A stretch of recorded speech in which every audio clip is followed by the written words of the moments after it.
Welcome to today trends. இன்னைக்கு நம்ம வீடியோல குக் வித் கோமாளி ஷோ புகழ் பத்தி தான் பார்க்க போறோம். அதுக்கு முன்னாடி நீங்க டுடே ட்ரெண்ட்ஸ் சேனலை சப்ஸ்கிரைப் பண்ணலைன்னா பண்ணிருங்க.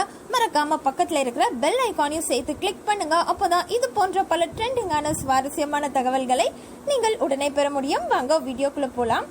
இன்ஸ்டா, ஃபேஸ்புக், ட்விட்டர்னு எல்லாத்துலேயுமே ட்ரெண்டிங்கில் இருக்கிற ஷோ தான் குக் வித் கோமாளி. இதுக்கு முக்கியமான காரணம் புகழ் தாங்க.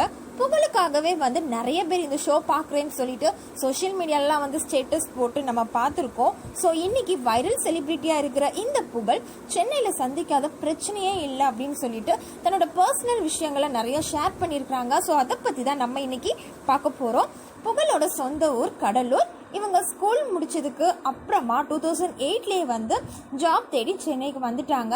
பிரசாத் ஸ்டுடியோக்கு ஆப்போசிட்ல வாட்டர் வாஷ் கம்பெனில தான் வந்து இவங்க ஒர்க் பண்ணிட்டு இருந்திருக்காங்க. அங்கதான் பானா காத்தாடி படத்துல நடிச்ச உதயோட ஃப்ரெண்ட்ஷிப் கிடைச்சிருக்கு. அண்ட் அவர் வந்து கலக்க போவது யாரு நிகழ்ச்சியில வந்து அந்த டைம்ல வந்து அசிஸ்டன்ட் டைரக்டரா இருந்திருக்காரு. ஸோ உனக்கு ஹியூமர் நல்லா வருது, உன்னோட ஃபேஸும் வந்து இந்த ஷோக்கு நல்லா ஆப்டா வந்து மேட்ச் ஆகுது. ஸோ நீ வந்து கலக்க போவது யாரு சீசன் 6 ஆடிஷனில் வந்து பார்ட்டிசிபேட் பண்ண அப்படின்னு சொல்லிட்டு சொன்னார். ஸோ நானும் வந்து போய் பார்ட்டிசிபேட் பண்ணேன். ஆனால் வந்து என்னை எலிமினேட் பண்ணிட்டாங்க. ஸோ இதுக்கெல்லாம் முக்கியமான காரணம் வந்து என்னோட முடி தான் அப்படின்னு சொல்லிட்டு என் முடியை வந்து டோட்டலாக வந்து மொட்டை அடிச்சிடலாம் அப்படின்னு சொல்லிட்டு பிளான் பண்ணேன். ஸோ மொட்டை போட்டுட்டு அதுக்கப்புறமா போய் ஆடிஷனில் பார்ட்டிசிபேட் பண்ணேன். ஆனால் அதுலேயும் வந்து என்னை எலிமினேட் பண்ணிட்டாங்க. ஸோ கொஞ்சம் அப்செட்டாக தான் இருந்தது. திரும்பவும் வந்து என்னோட சொந்த ஊருக்கே நான் போயிட்டேன். ஆனால் அங்கே வந்து என்ன ஜாப் செய்ய அப்படின்னு சொல்லிட்டு யோசிச்சுட்டே இருக்க டைமில் தான் ஒரு ஃப்ரெண்ட் கொடுத்த ஐடியாவில் வந்து கம்ப்யூட்டர் சர்வீஸ் பண்ணுறது, ஃப்ரிட்ஜ் சர்வீஸ் பண்ணுறது, வாஷிங் மிஷின் சர்வீஸ் பண்ணுறது அப்படின்னு சொல்லிட்டு சின்ன சின்ன வேலைகள் எல்லாத்தையும் கற்றுக்கிட்டு செய்ய ஆரம்பித்தேன். ஆனால் அந்த வேலையும் எனக்கு செட் ஆகலை. ஸோ அந்த டைமில் தான் உதயோட ஃப்ரெண்ட் வந்து எங்கள் ஊருக்கு வந்திருந்தாங்க. அவங்க வந்து என்கிட்ட சென்னைக்கு வாங்க, டப்பிங் ஸ்டுடியோவில் சிஸ்டம் சர்வீஸ் பண்ணுற வேலை இருக்குதுன்னு சொல்லியிருந்தாங்க. ஸோ திரும்பவும் வந்து நான் சென்னைக்கு வந்துட்டேன். சென்னைக்கு வந்ததுக்கு அப்புறமா என்னோட டைமோ என்னவோ தெரியல, என்னோட பவுச்சு, சிடி எல்லாமே வந்து நான் மிஸ் பண்ணிட்டேன். ஸோ அதுக்கப்புறமா எதையும் வாங்கக்கூடிய அளவுக்கு என்கிட்ட மணியும் இல்லை. ஸோ திரும்பவும் வந்து அதே வாட்டர் வாஷ் கம்பெனியில் போய் ஜாயின் பண்ணிட்டேன். அப்புறமா ஒரு 15 டேஸ் கழிச்சு எனக்கு ஒரு ஃபோன் கால் வந்தது. சிரிப்புடான்னு ஒரு ஷோவில் வந்து பாம்பாட்டி கெட்டப் போடணும்னு சொல்லிட்டு கூப்பிட்டாங்க. இந்த சான்ஸும் வந்து இவருக்கு உதவி மூலமாக தான் வந்து கிடைச்சிருக்கு. ஸோ இவரும் போய் வந்து நல்லா ஆக்ட் பண்ணி கொடுத்துருக்காங்க. அப்படியே வந்து சின்ன சின்ன ரோலுக்கான நிறைய சான்சஸ்லாம் வந்திருக்கு. ஸோ கலக்க போவது யாரு சீசன் 5 முடிஞ்ச டைம் வந்து ஸோ அந்த டைமில் தீனா வந்து அந்த நிகழ்ச்சியோட டைரக்டர் தாம்சன் சார் கிட்ட அவரோட பெர்ஃபார்மன்ஸ்க்கு என்ன கேமியோவாக இருக்க பெர்மிஷன் கேட்டாங்க. அப்புறமா வந்து லேடி கெட்டப்பும் கொடுத்தாங்க. அப்படியே லேடி வாய்ஸும் வந்து கற்றுக்கிட்டு ஸோ லேடி கெட்டப்புக்கு வந்து புகழ் ரொம்ப ஆப்டாக இருப்பான் அப்படின்னு சொல்கிற அளவுக்கு ரொம்பவே நல்லா பெர்ஃபார்ம் பண்ணேன்னு சொல்லியிருக்காரு புகழ். கலக்க போவது யாரு சீசன் 6 என்ன எலிமினேட் பண்ணாங்க. பட் அதே சீசன் 6 டைட்டில் வின்னர் வினோத்க்கு கேமியோவாக என்ட்ரி கொடுத்து என்னோட லைஃப்பில் வந்து அது ரொம்பவே பெருமையான தருணம் அப்படின்னு சொல்லிட்டு புகழ் பேசியிருக்காங்க.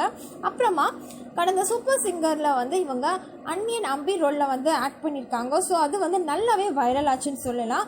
அதுக்கப்புறமா வந்து நிறைய ஷோவில் வந்து இவங்க பார்ட்டிசிபேட் பண்ணியிருக்காங்க. அப்புறமா தான் வந்து cook with Comali show chance வந்து இவங்களை தேடி வந்திருக்கு. இத்தனை வருஷம் என்னோட உழைப்புக்கு எதிர்பார்க்காத அளவுக்கு வந்து பேர் வாங்கி கொடுத்தது இந்த ஷோ தான். விஜய் டிவி வந்து எனக்கு லைஃபே கொடுத்துருக்குன்னு சொல்லலாம் அப்படின்னு சொல்லிட்டு ரொம்பவே மெல்டிங்காக பேசியிருக்காங்க புகழ். ஆனால் எனக்குள்ள இவ்வளோ ஒரு திறமை இருக்குது அப்படிங்கிறது எனக்கே ரொம்ப லேட்டாக தான் புரிஞ்சிருக்கு அப்படின்னு சொல்லியிருக்காரு. நான் வெறும் 100 ருபீஸோட தான் வந்து சென்னைக்கு வந்தேன். என்னோட அண்ணன் சென்னையில் ஏர்டெல் கம்பெனியில் ஒர்க் பண்ணிட்டு இருந்தாங்க. எனக்கும் அங்கேயே வந்து ஜாப் வாங்கி தர்றதா வந்து ஒருத்தர்கிட்ட பேசியிருந்தாங்க. ஸோ அந்த பர்சன் வந்து என்ன தாம்பரத்துக்கு வர சொல்லியிருந்தாங்க. ஸோ நானும் வந்து தாம்பரத்துக்கு வந்துட்டு 1 ரூபி காயினில் வந்து அவருக்கு கால் பண்ணேன். அப்புறமா அவர் வந்து எனக்கு ஜாப் வாங்கி தரேன்னு சொல்லிட்டு எல்ஐசி பில்டிங் பக்கத்தில் புதுப்பேட்டையில் ஒரு ஆஃபீஸ்க்கு என்னை கூட்டிகிட்டு போனாங்க. அப்புறம் அங்கே போயிட்டு என்னோடய சர்டிஃபிகேட் எல்லாம் ஜெராக்ஸ் எடுக்கலாம்னு சொல்லிட்டு நான் போனேன். அப்புறம் ஏதோ சிம் சேஞ்ச் பண்ணணும் அப்படின்னு சொல்லிட்டு என்கிட்ட என்னோடய ஃபோனை வாங்கிட்டு போனவர் தான் அதுக்கப்புறமா திரும்பி வரவே இல்லை. ஸோ என்னோடய ஃபோனும் வந்து நான் மிஸ் பண்ணிட்டேன். ரொம்ப கஷ்டமாக இருந்தது. அப்படியே நடந்துட்டு வந்துட்டு இந்த டைமில் தான் வந்து வெல்டிங் வேலைக்கு ஆட்கள் தேவைன்னு சொல்லிட்டு ஒரு ஷாப்பில் வந்து ஒரு போர்ட் பார்த்தேன். ஸோ அங்கே போய் நான் கேட்டேன். அவங்க வந்து ஒரு நாளைக்கு 100 ருபீஸ் தான் சம்பளம்னு சொன்னாங்க. சரி இருந்தாலும் பரவாயில்லன்னு சொல்லிட்டு அன்னைக்கு ஃபுல்லும் வந்து நான் வேலை பார்த்து அந்த 100 ருபீஸை எடுத்துட்டு திரும்ப தான் வந்து என்னோடய அண்ணனை நான் போய் மீட் பண்ணேன். அப்புறமா அண்ணா வந்து சொல்லிட்டாங்க, சரி நீ கிடைச்ச வேலையை கொஞ்ச நாள் பாருன்னு சொன்னாங்க.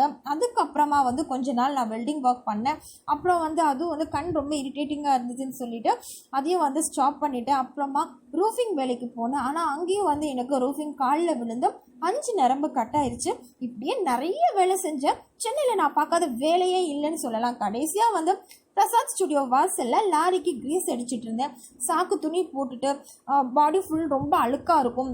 ஃபேஸ் ஃபுல்லுமே வந்து ரொம்ப கருப்பாக கிரீஸ் எல்லாம் வந்து இருக்கும். ஸோ அந்த மாதிரியான ஒரு கெட்டப்பில் தான் நான் வந்து வேலை செஞ்சிட்ருப்பேன். அப்போது என்னை கடந்து நிறைய ஆக்டர்ஸ் எல்லாம் வந்து உள்ளே போவாங்க.